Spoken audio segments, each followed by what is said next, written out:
特别是对第一岛链、第二岛链范围内的一些战术、战役甚至战略性的目标发动精确打击，由轰六机群来承担是非常合适的。何况轰六的成本比较低，有助于我们维持一支较强的战略轰炸力量。观众朋友，大家好，我是付前少。在第13届珠海航展的开幕式的新闻发布会上，中国航空工业集团公司的副总经理歼20的总设计师杨伟在接受媒体采访时呢，谈到了我们预研以及改进发展的一些信号。那么有媒体记者曾经问到，说我们国家的轰六已经生产了那么多年，它下一步还会不会改进发展？杨伟的回答当时呢引起了一片哗然。他表示说，下一步在战略打击能力方面，中国的航空工业将继续开展轰六系列飞机能力的提升，加速推进新型战略打击武器装备的研制，进一步提升我军空基远程战略打击能力。轰六飞机呢，从上世纪60年代首飞成功到现在呢，已经过去了几十年了，是一款老机型了。那么为什么还要在这个老机型的基础上继续改进升级呢？为什么不把更多的经费投入到研发未来的具有隐身能力的远航程的战略轰炸机上呢？其实啊，这是对世界各国空军远程投送能力和远程作战能力的一个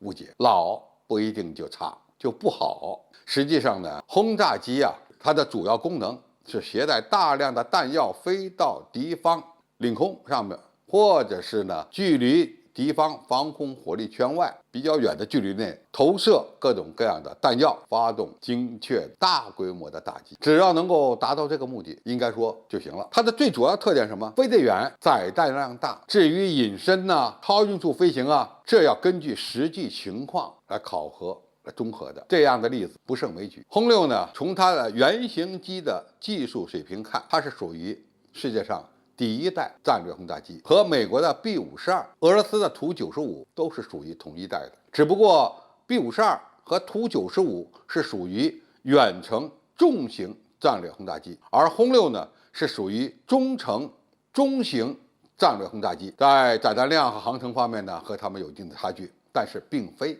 不能用。美国呢已经把中程战略轰炸机全部淘汰了，但是俄罗斯还保留，比如说图22M3就是一款中程战略轰炸机，它的作战半径和航程跟我们的轰六差不多。那么除了第一代的战略轰炸机 B-52、图95以外，那么世界上的战略轰炸机一共发展了几代呢？一共就4代。B-52、图95属于第一代，当然我们轰六也属于第一代。第二代是超音速的战略轰炸机，比如说美国的 XB-70、B-58、苏联的图22等等。但是第二代超音速战略轰炸机生不逢时，它们和战略导弹发生了冲突和矛盾，最终呢绝大部分下马了，因为它们的成本高、可靠性差，而且呢虽然它能够超音速突防，但是生存能力并不因此而有较大的提升。那么第3代的战略轰炸机典型代表就是美国的 B-1B 和俄罗斯的图160，它们都是采用变后掠翼技术的远程战略轰炸机，其突防思想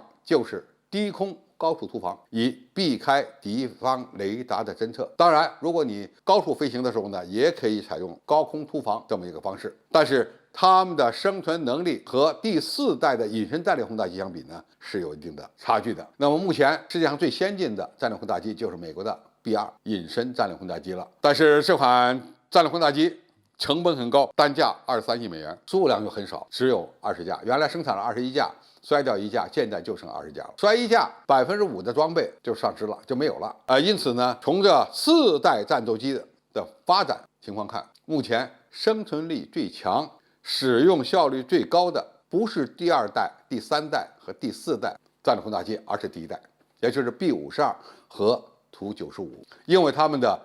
成本相对比较低，而且呢，它们还都飞得很远。